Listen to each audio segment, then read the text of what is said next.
ছাদে এসেছি জামা কাপড় মেলতে, তো ভাবলাম তোমাদেরকে একটু আমাদের আশপাশে পরিবেশটা দেখাই, কেমন লাগছে জানিও।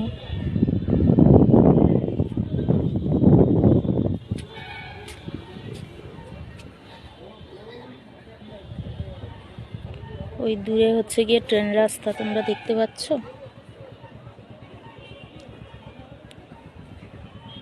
আমাদের বাড়ি থেকে 1 মিনিটও লাগে না স্টেশনে যেতে।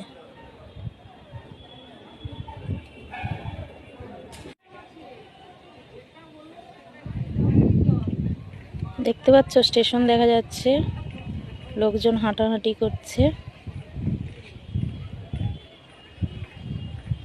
একদম আমাদের বাড়ির কাছেই কাকদ্বীপ স্টেশন।